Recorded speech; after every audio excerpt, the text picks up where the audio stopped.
One decision will bring you knowledge, growth, and excellence. We focus on quality education, highly qualified professors, and world-class infrastructure. Joy University.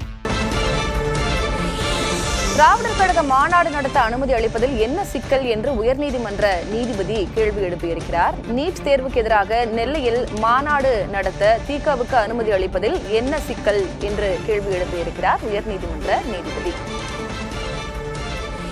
வழக்கில் காவல்துறை பதில் அளிக்க உயர்நீதிமன்றம் உத்தரவு பிறப்பித்திருக்கிறது. இந்த வழக்கு நாளைக்கு விசாரணைக்கு ஒத்திவைக்கப்பட்டிருக்கிறது. நீட் தேர்வுக்கு எதிராக நெல்லையில் மாநாடு நடத்த திராவிடர் கழகத்திற்கு காவல்துறையினர் அனுமதி மறுத்திருக்கிறார்கள். இருசக்கர வாகன பிரச்சார பயணம் மேற்கொள்ள அனுமதி கோரி திராவிடர் கழகம் வழக்கு தொடர்ந்திருந்தது. நீட் தேர்வுக்கு எதிராக திராவிடர் கழகம் மாநாடு நடத்த அனுமதிப்பதில் என்ன சிக்கல் என்று காவல்துறைக்கு கேள்வி எழுப்பியிருக்கிறது சென்னை உயர்நீதிமன்றம். மேலும் காவல்துறை இது தொடர்பாக பதில் அளிக்கவும் உத்தரவு பிறப்பித்திருக்கிறது. இந்த வழக்கு நாளைக்கு விசாரணைக்கு ஒத்திவைக்கப்பட்டிருக்கிறது. கூடுதல் விவரங்களை வழங்குவதற்காக செய்தியாளர் சுப்பையா இணைந்திருக்கிறார். சுப்பையா, வழக்கின் முழு விவரம் என்ன? நீட் தேர்வை ரத்து செய்ய வலியுறுத்தி பொருளாதாரத்தை பின்தங்கியதற்கான இடஒதுக்கீட்டை எதிர்த்தும் தமிழ்நாடு முழுவதும் இருசக்கர வாகன பிரச்சார பயணம் மேற்கொள்வதற்கு திக முடிவு செய்திருந்தது. திராவிட கழகத்தின் சார்பில் இது காவல்துறை அனுமதி கேட்டிருந்தார்கள். காவல்துறை அனுமதி இதற்கு மறுத்துவிட்டது. இந்த காவல்துறை அனுமதி மறுத்த உத்தரவை ரத்து செய்துவிட்டு தங்கள் இருசக்கர வாகன பேரணிக்கு அனுமதி வழங்க வேண்டும் என காவல்துறைக்கு உத்தரவிடக் கோரி திராவிட கழகத்தின் சார்பில் துணைத் தலைவர் கலிப்பூங்குன்றம் சென்னை உயர்நீதிமன்றத்தில் வழக்கு தொடர்ந்திருந்தார்.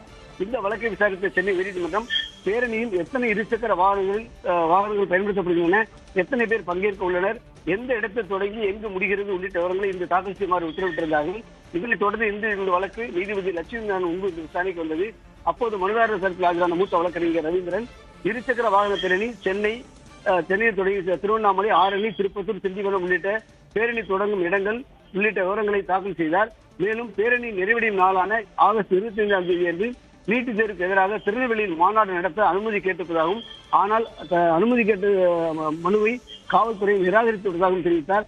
அப்போது குறுக்கிட்ட நீதிபதி மாநாடு நடத்துவதில் அனுமதி வழங்குவதில் காவல்துறைக்கு என்ன சிக்கல் இருக்கிறது, கோவையில் பாஜக துறை விவகாரத்திலும் இதே நிலைதான் நடந்தது என கேள்வி எழுப்பிய நீதிபதி இது தொடர்பாக அரசின் நிலைப்பாட்டை தெரிவிக்குமாறு உத்தரவிட்டு இந்த வழக்கின் விசாரணையை மீண்டும் நாளை தள்ளி வைத்துள்ளார். இளங்கோவதி, விவரங்களுக்கு நன்றி சுப்பையா.